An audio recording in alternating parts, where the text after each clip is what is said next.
Welcome to news wise. मैं हूं आरिफा नूर। आज प्रोग्राम में सबसे पहले हम बात करेंगे इलेक्शन कमीशन ऑफ पाकिस्तान और पाकिस्तान तहरीक इंसाफ की। पाकिस्तान तहरीक इंसाफ के जो बहुत से हम लीगल चैलेंजेस का जिक्र बार बार करते रहते हैं, सब बात करते हैं, उनमें से बहुत सौ का ताल्लुक़ जो है वो इलेक्शन कमीशन ऑफ पाकिस्तान से है। और आज ही इस हवाले से इलेक्शन कमीशन ने इमरान खान साहब, असद उमर साहब और फवाद चौधरी साहब को जो तौहीन अदालत या तौहीन इलेक्शन कमीशन का जो केस है उसमें उनके काबिल ज़मानत वारंट जो हैं वो जारी कर दिए हैं। मीडिया रिपोर्ट्स के मुताबिक आज हियरिंग के दौरान इमरान खान साहब और जो बाकी रहनुमाए पाकिस्तान तहरीक इंसाफ के, उन्होंने हियरिंग के दौरान उनके जो लॉयर्स थे उन्होंने इस्तिस्ना मांगी हाज़िरी से उनकी, मगर ये जो दरख्वास्तें थीं इनके ऊपर इलेक्शन कमीशन ने फ़ैसला महफूज किया हुआ था। आज नासिर दुरानी साहब, जिनकी सरबराही में काम करने वाला जो 4 रुकनी बेंच था, उन्होंने ये दरख्वास्तें जो थी ये मुस्तरद कर दी और इन सब के काबिल ज़मानत वारंट जो है वो जारी कर दिए। साथ में ये भी फ़ैसला किया कि 17 जनवरी तक जो केस है उसकी समाअत को मौखर कर दिया जाएगा। ये इमरान खान साहब और जो बाकी पाकिस्तान तहरीक इंसाफ के लीडर्स हैं उनके ख़िलाफ़ ये मुख्तलिफ़ केसेस जो हैं बने, क्योंकि उन्होंने मुख्तलिफ़ रैलीज़ के अंदर इंटरव्यूज़ में इलेक्शन कमीशन के ख़िलाफ़ जो है वो काबिल एतराज़ ज़ुबान जो है वो इस्तेमाल की और इस वजह से उन पर तौहीन करने का इल्ज़ाम लगा। इसके साथ साथ पाकिस्तान तहरीक इंसाफ के और भी केसेस हैं जो इलेक्शन कमीशन सुन रही है, जिसमें भी लगता है कि मसाइल जो है पाकिस्तान तहरीक इंसाफ के लिए वो बढ़ सकते हैं। ऑब्वियसली इनमें ममनुआ फंडिंग केस है और बतौर पार्टी चेयरमैन नाअहली का इशू भी है। इनमें भी शो कॉज नोटिस जो है वो पार्टी चेयरमैन को मिल चुका है। इस सारी सूरत हाल पे गुफ्तगू करने के लिए आज हमारे साथ मौजूद कुंवर दिलशाद साहब, साबिक सेक्रेटरी इलेक्शन कमीशन है, और हमारे साथ मौजूद है अहमद पंसोटा साहब, माहिर कानून है। Welcome to the show gentleman. जी कुंवर साहब, आपसे गुफ्तगू का आगाज़ करेंगे। आज हम कह सकते हैं बहुत अहम फ़ैसला आया, काबिल ज़मानत वारंट इशू कर दिए हैं। बट सर, आपको नहीं लगता कि इमरान खान साहब के केस में ऑब्वियसली उनको जिस तरह उन पे अटैक हुआ वो अभी तक बनी गाला, माफ़ करिएगा, लाहौर में अपने घर में मौजूद हैं, वहीं लोगों से मुलाकात करते हैं, इस्लामाबाद वापस भी नहीं आए। Do you think the election commission could have been kinder या ज़्यादा जेनरोसिटी दिखाई जा सकती थी? देखिए जी, इलेक्शन कमीशन ऑफ पाकिस्तान जो है वो जनाब इमरान खान साहब की से 2 साल से उनकी गालियाँ, उनकी तज़यीक़ आमेज़ गुफ्तगू और बुरा भला कहने की जो कंपेन 2 साल से इमरान खान ने चला रखी थी इलेक्शन कमीशन ऑफ पाकिस्तान के खिलाफ, अब उसका मंतकी इंजाम तक पहुँचने का वक्त आ पहुँचा। इलेक्शन कमीशन ऑफ पाकिस्तान ने जब भी उनके खिलाफ एक्शन लेना चाहा तो वो उन्होंने मुख्तलिफ अदालतों से जाके रिलीफ लेने की कोशिश की और रिलीफ मिलता रहा। High court, Sindh high court, Lahore high court, Islamabad high court, even जब इलेक्शन कमीशन ऑफ पाकिस्तान ने तमाम हालात को देखते हुए सुप्रीम कोर्ट ऑफ पाकिस्तान से मदद और मामलत मांगी तो उन्होंने इलेक्शन कमीशन को बाकायदा इजाज़त दे दी कि आप अपने तौहीन इलेक्शन के बारे में अपनी कार्रवाई इलेक्शन एक्ट 2017 का सेशन 10 के तहत कार्रवाई करें। अब जो कार्रवाई की तरफ से उनको मामलत मिल गई सुप्रीम कोर्ट ऑफ पाकिस्तान की तरफ से, तो फिर इलेक्शन कमीशन ऑफ पाकिस्तान ने आज उनको नोटिस जारी कर दिया। बाकायदा ज़ाहिर है बहुत इंपॉर्टेंट नोटिस है। ठीक है, तो रस्मी अलामती तौर पर कहा गया है कि भाई उनको वारंट गिरफ्तारी काबिल ज़मानत जारी कर दिए गए हैं, लेकिन एक पार्टी के सरबराह की हैसियत से उनको शदीद जो है उनको सियासी तौर पर दचका लगा है।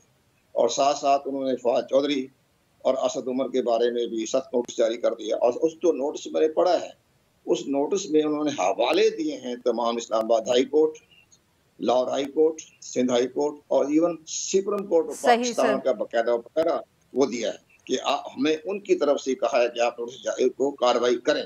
अब ये कार्रवाई जो करनी है, सेशन 10 बड़ा इंपॉर्टेंट है इलेक्शन एक्ट का, उसमें लिखा हुआ है criminal corrupt practice, criminal corrupt नहीं, क्रिमिनल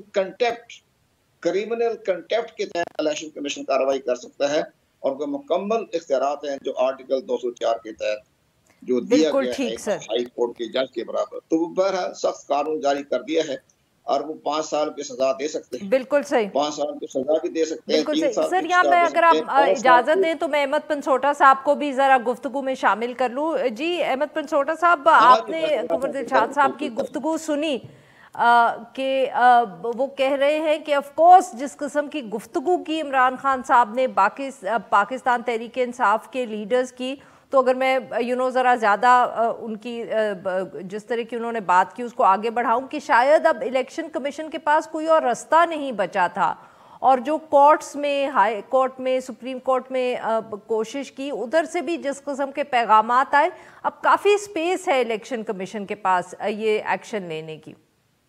देखिए जी, अगर आप इलेक्शन कमीशन के कॉन्डक्ट की बात करें तो फ्रैंकली स्पीकिंग मैं तो खुद भी I have appeared several times before the election commission of Pakistan. Election commission of Pakistan का जो मैंडेट है वो तो इस वक्त यही नजर आ रहा है कि जैसे कि there is one political party that they have to target, उसकी शायद मिसाल फॉरेन फंडिंग केस हो, चाहे किसी किस्म की और रिस्पॉन्सिबिलिटी हो उनकी। 16 to 17 केसेस अगर आप उनके रिव्यू करें तो उन तमाम के तमाम केसेस में NT-PTI डिसीजन आया और उस डिसीजन को वन वे और दी अदर ओवरटर्न भी किया गया। तो इलेक्शन कमीशन ऑफ पाकिस्तान को भी थोड़ा सा अपना रोल रिव्यू करना पड़ेगा। और जहां तक पावर ऑफ कंटेम्प्ट है, मैं जाती तौर पर आई फील कि that power of contempt does not lie with them, और इस पर हाई कोर्ट की भी जजमेंट्स हैं और अभी हाई कोर्ट इस पर डायलेट भी कर रहा है।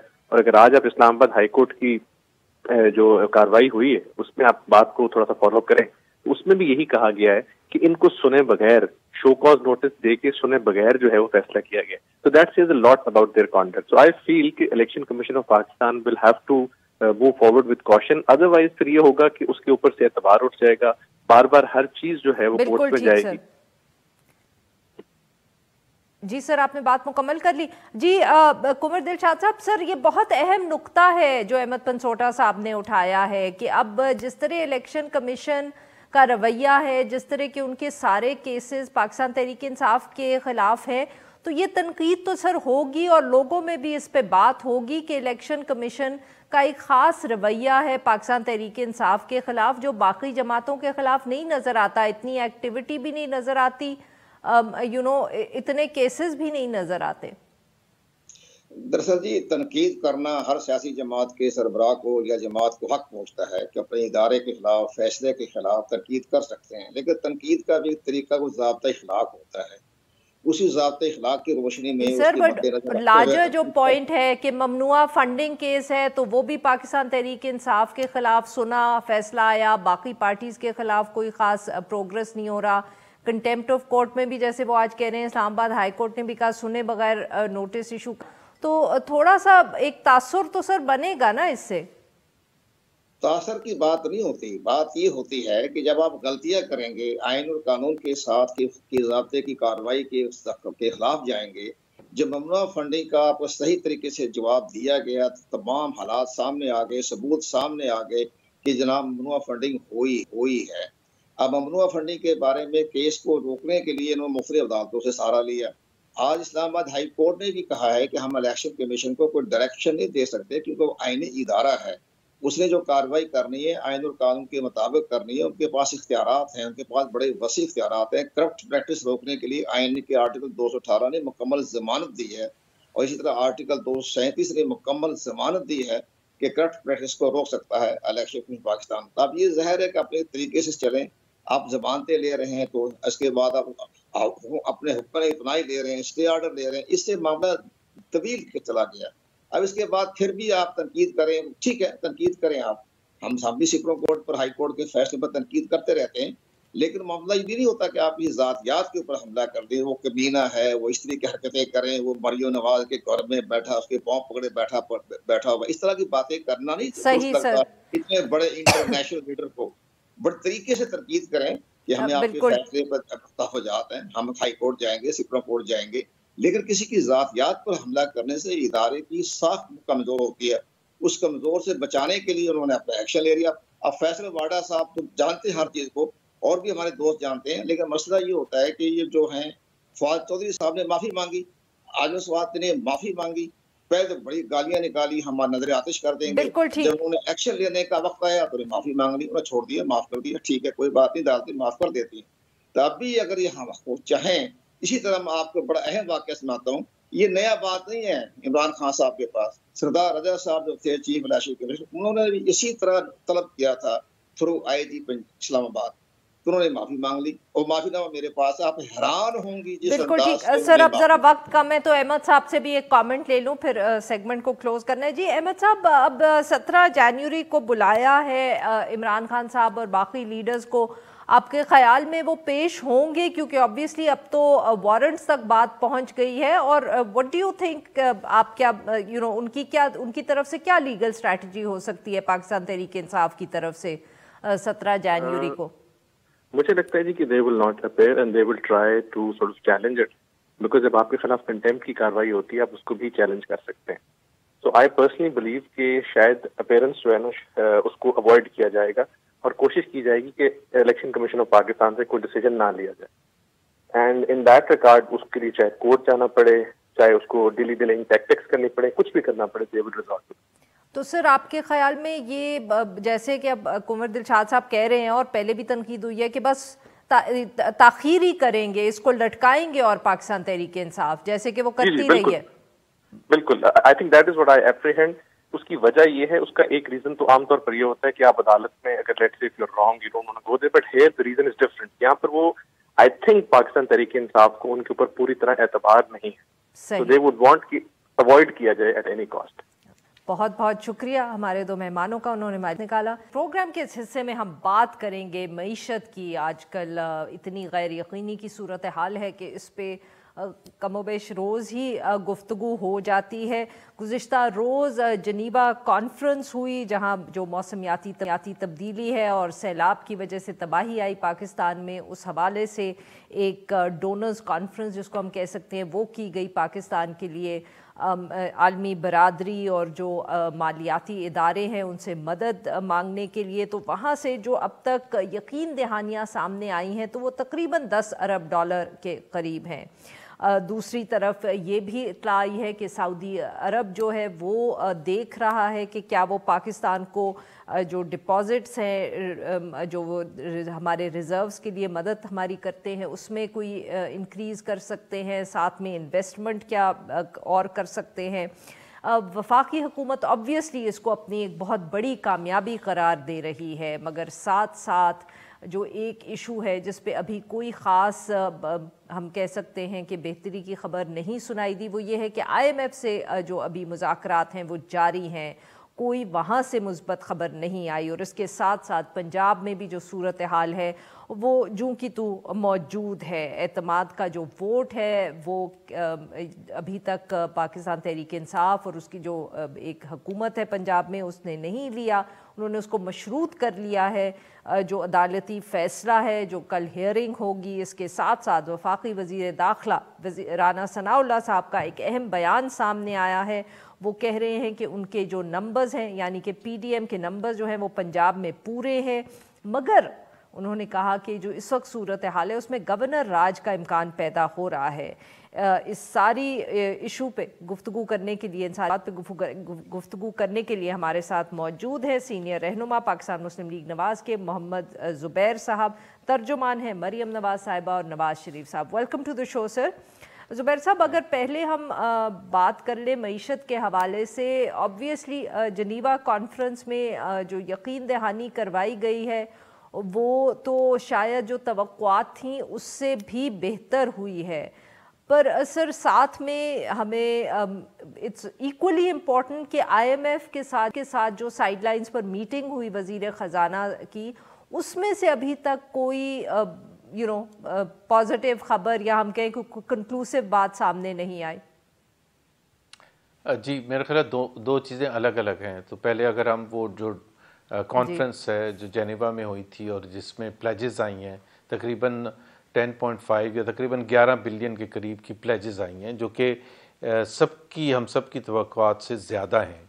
हम टारगेट कर रहे थे कोई 7-8 बिलियन और उससे काफ़ी ज़्यादा आई हैं।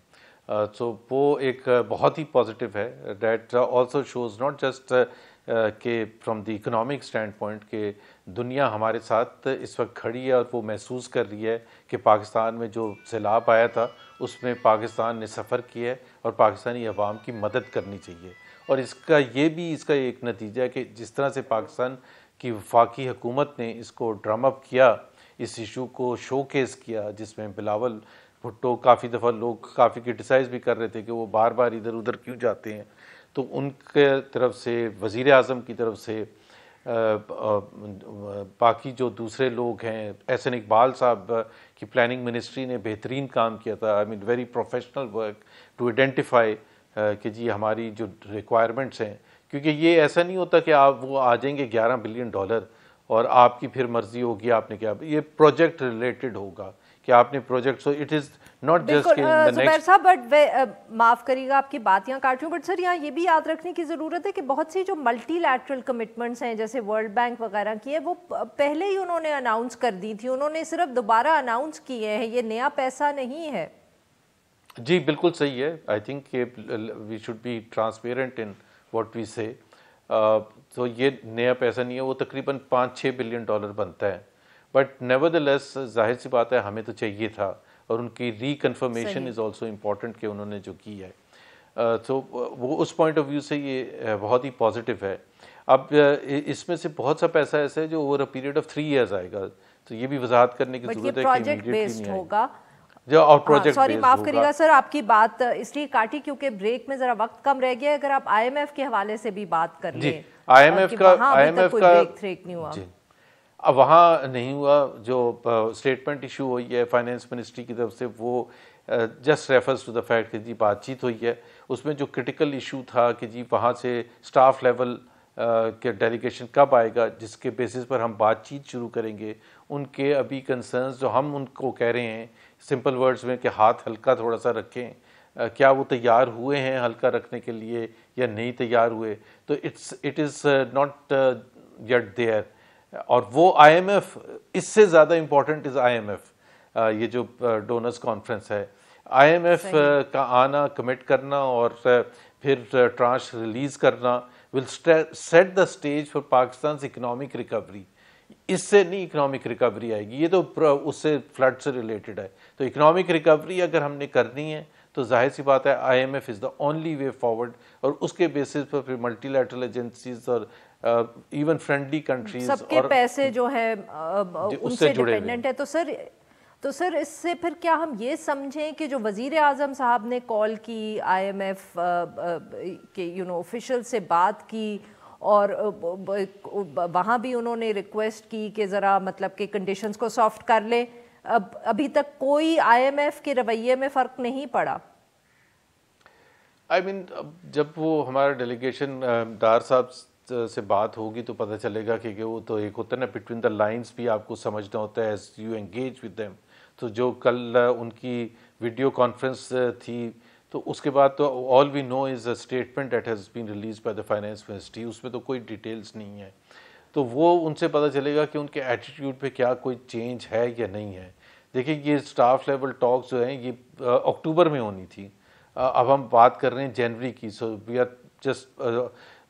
Are 3 months late for that. ये नवंबर 3 में कंक्लूड होना था। तारीख भी नहीं दे रहे कि वो आएंगे कब, तो अब तारीख भी नहीं, अभी हमें पता, तो जी तो मेरा तो ख्याल ये है कि इससे आसानी ज़रूर हुई है डोनर्स की प्लेजेस से इन नेगोशिएटिंग विद आईएमएफ, लेकिन उससे मसला हल पाकिस्तान का एक्सटर्नल वल्नरेबिलिटीज़ जो हैं और जो एक्सचेंज रिजर्व्स हैं जो कि बहुत लो लेवल पर हैं, मेरा ख्याल है 9 years लो है, $4.5 बिलियन जो स्टेट बैंक के रिजर्व्स हैं, तो वो जाहिर है वो क्रिटिकल इशू है। और वो लोगों को समझना चाहिए कि ये पैसा उसके लिए नहीं आएगा कि हमारे रिजर्व्स को एनहांस कर देगा। जुबैर साहब, पंजाब में एक तरफ आप लोग कहते हैं नंबर्स पूरे हैं, दूसरी तरफ अभी तक जितनी इत्तलात सामने आई हैं, आपकी जो पार्लियामेंट्री पार्टी की वहाँ मीटिंग हुई वहाँ लोग पूरे नहीं थे। अब राना सनाउल्लाह साहब जो है वो गवर्नर राज का जिक्र कर रहे हैं। सर हम क्या समझें, आप लोग किस तरफ जा रहे हैं पंजाब के अंदर? I think it is very unfortunate, मैं पार्टीबाजी के बेसिस पर नहीं कह रहा, इट इज़ वेरी अनफॉर्चुनेट कि पंजाब में जो अखाड़ पछाड़ हो रहा है और डैट ऑब्वियसली उसकी वजह से पॉलिटिकल इंस्टेबिलिटी ज़्यादा शदीद हो गई है और पोलराइज हो गई है, और उसकी वजह से इकोनॉमिक सिचुएशन और वर्सन होने का चांस है, और हो रही है। ज़ाहिर है आपने देखा कि पंजाब में सबसे ज़्यादा क्राइसिस आटे का भी आया हुआ है। It's more a governance issue of the provincial government. बाकी मतलब फेडरल गवर्नमेंट का जो अपना हिस्सा वो है, लेकिन ज़्यादा जो है वो प्रोविंशियल गवर्नमेंट का है, क्योंकि अखाड़ पछाड़ इतने नंबर्स हमारे पास तो नहीं है। अगर हमारे पास होते तो हम वोट ऑफ नो कॉन्फिडेंस करके 186 करके निकाल देते, और हमारे पास इसलिए नहीं है कि आपको पता है सुप्रीम कोर्ट ने जो फैसला दिया था पहले, जिसमें उन्होंने वो पार्टी लाइन के बेसिस पर फ्लोर क्रॉसिंग को रोक दिया था, तो जिसकी वजह से वो आपको पता है 20 पीटीआई के एमपीएस पहले डिस्क्वालीफाई भी हुए थे। और वो फैसला ज़ाहिर है हमारे लिए तो उससे शदीद डिसएग्रीमेंट थी, क्योंकि हम समझते हैं कि आइन के हिसाब मुताबिक वो वोट दे सकते हैं पार्टी लाइन के खिलाफ, लेकिन उनकी डिस्क्वालिफिकेशन हो सकती है। सुप्रीम कोर्ट ने कहा नहीं, वो वोट ही नहीं दे सकते, तो फिर वोट ऑफ नो कॉन्फिडेंस कैसे हो सकता है कभी भी। तो एनीवेज नंबर्स तो हमारे पास नहीं है, बट नंबर्स उनके पास भी नहीं है। That is the very interesting part.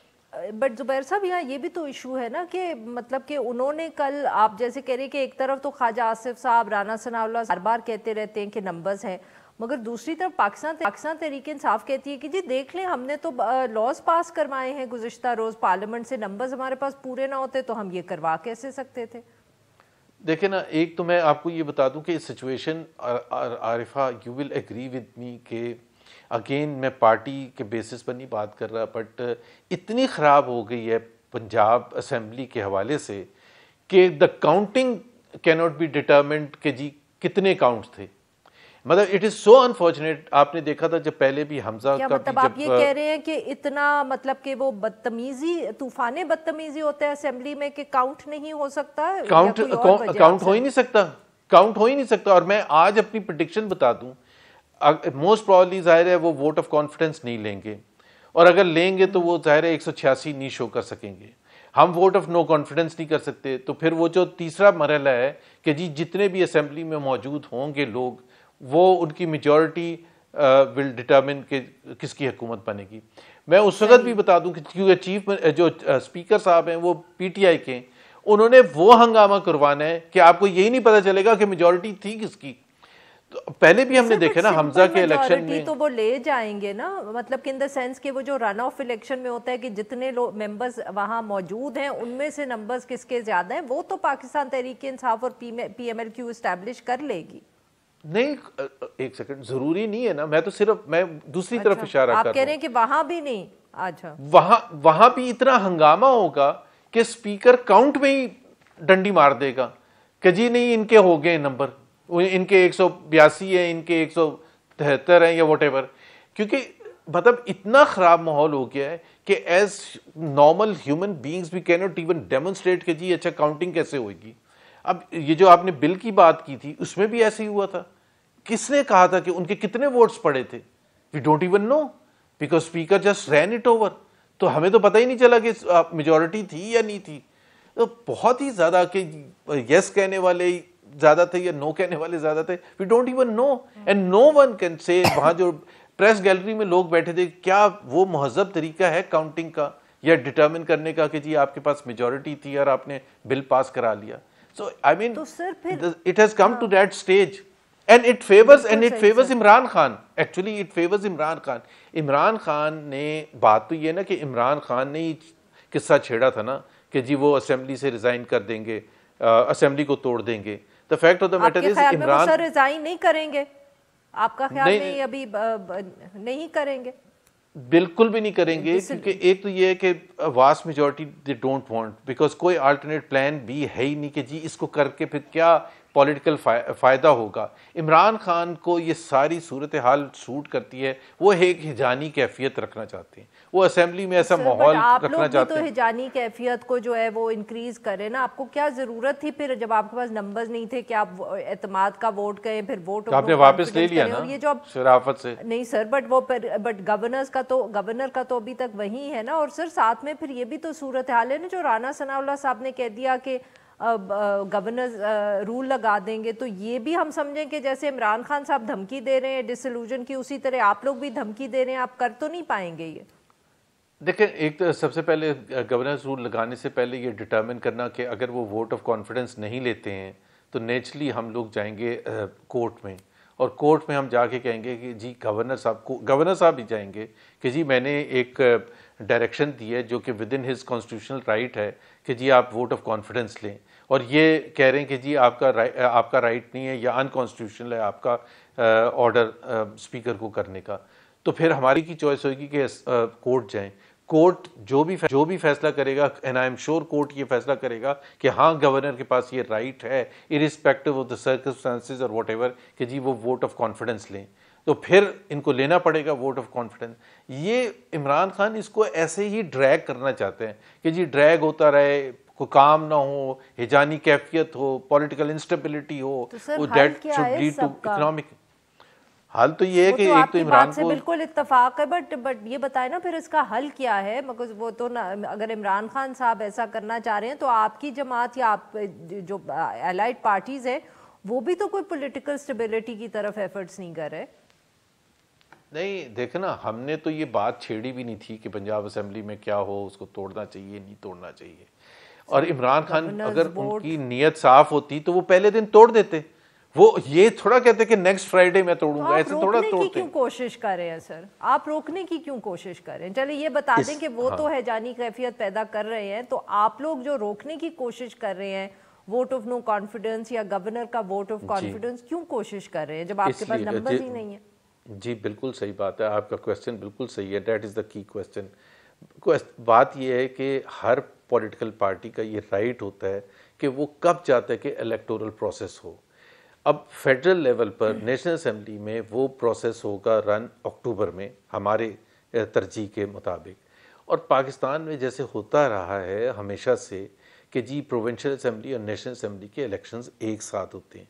अगर प्रोविंशियल असेंबली के और पंजाब जैसी प्रोविंशियल असेंबली के इलेक्शंस हो चुके हों और सपोज करें इमरान खान जीत जाए, तो ये तो सारे डीसी और एसएचओ और सारे जो लोग होंगे, इलेक्शन हो रहा होगा और ये खुल के धांधली हो रही होगी कि इमरान पीटीआई की हुकूमत है, क्योंकि वहाँ तो कोई केयर टेकर नहीं होगी। असेंबली के पास 5 साल होंगे, 4 महीने सिर्फ हुए होंगे उनको आए हुए, तो ये तो बिल्कुल एक्सेप्टेबल ही नहीं होगा ना कि आप प्लेट में रख के उनको अपना वो तोहफा दे दें। सो जो भी कॉन्स्टिट्यूशनल मीन्स है हमारे पास, जो भी कॉन्स्टिट्यूशनल मीन्स है उसमें हम रोकने की कोशिश करेंगे। अगर वो तोड़ देते उस दिन जिस दिन उन्होंने ऐलान किया था अगले फ्राइडे, तो हम कुछ भी नहीं कर सकते थे।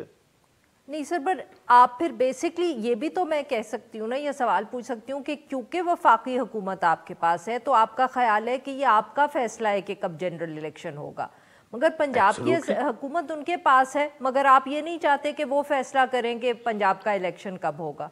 कॉन्स्टिट्यूशन रोकती तो नहीं है अलग रोकती नहीं है। एक तो पाकिस्तान की एक हिस्ट्री है इलेक्शन में धांधली की। नहीं सर, जमहूरी हक की बात करनी है तो फिर जमहूरी हक की बात करें ना, फिर मुझे तारीख ना बताएं। अगर आपका हक है वफाक में अपनी मर्जी से इलेक्शन करवाने का, तो फिर पंजाब में उनको दे दें ये हक, तो वो कर लेते ना, उनके पास ऑप्शन था, तोड़ देते।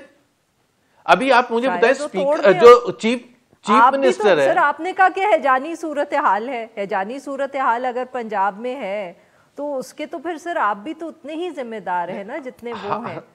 लेट्स से कि वो अगर पंजाब में इलेक्टोरल प्रोसेस शुरू होगा, आरिफा आप खुद बताएं कि सपोज करें अभी असेंबली टूट जाए तो वो इलेक्शंस होगा अप्रैल में, चलें कह लें अप्रैल के फर्स्ट वीक में, तो अप्रैल के फर्स्ट वीक में पूरा Punjab is like a country, election commission election hold कर रहा होगा।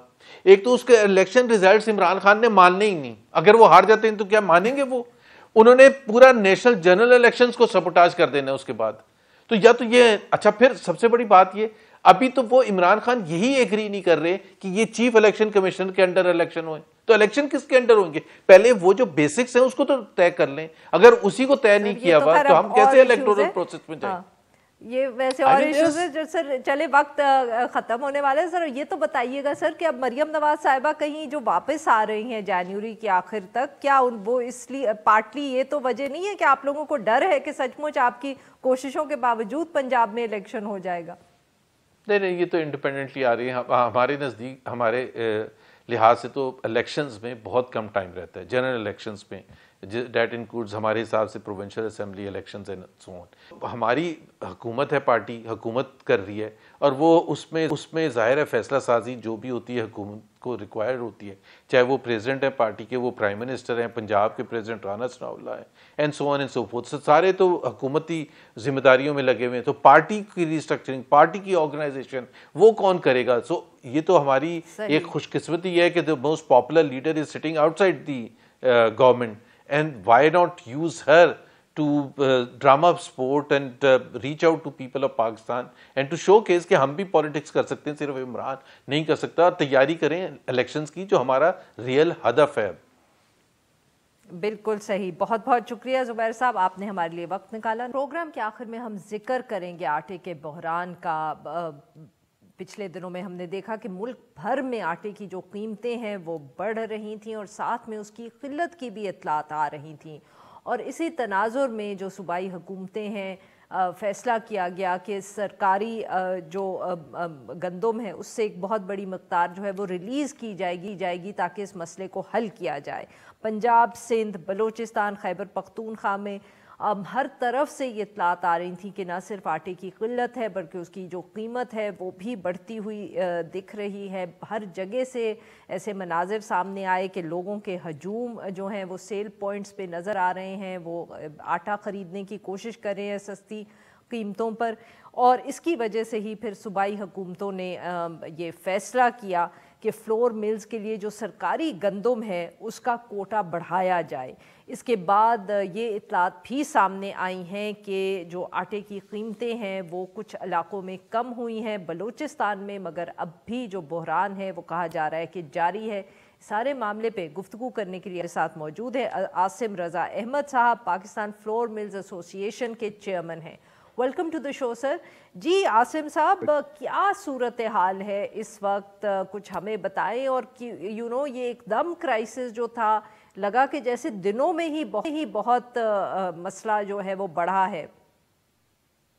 देखिए, जो अगर हम लें आज से 15 दिन पहले तो पंजाब या ओपन मार्केट में पूरे पाकिस्तान में गंदम 3000 से 3300-3400 रुपए के दरमियान इन बिटवीन वेरी कर रहा था रेट फी 40 किलोग्राम। लेकिन एकदम यकलख्त ये रेट्स बढ़े।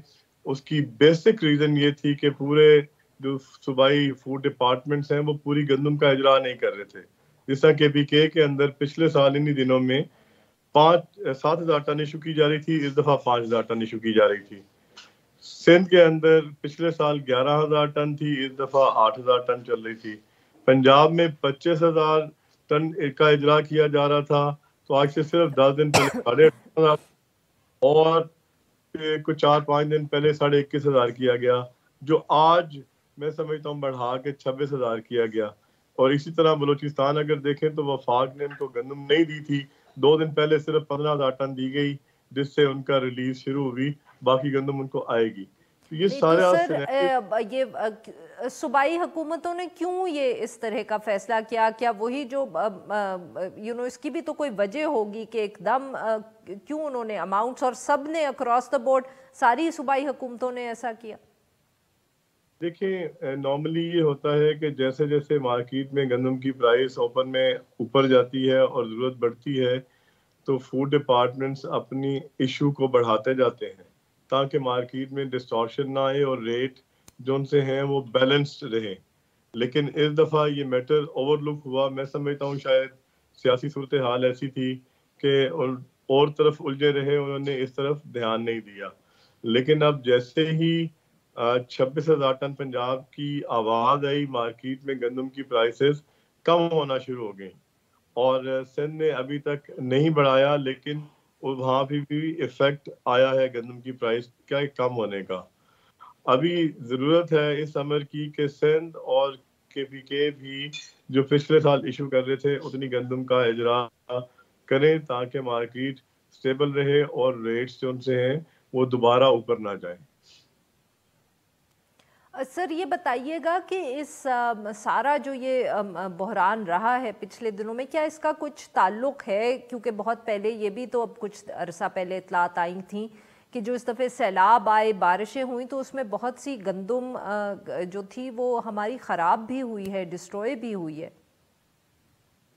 जी देखें, इफेक्ट तो डेफिनेटली है। जिस तरह पंजाब में, जनूबी पंजाब में जो सैलाब था, जिन घरों में जो दाने पड़े हुए थे उनकी अपनी ज़रूरत के, वो ज़ाया हुए। इसी तरह सिंध के अंदर बहुत सारा सैलाब खड़ा रहा और पानी बाद में भी खड़ा रहा। इफेक्ट तो ओवरऑल 2.5-3 लाख टन का है।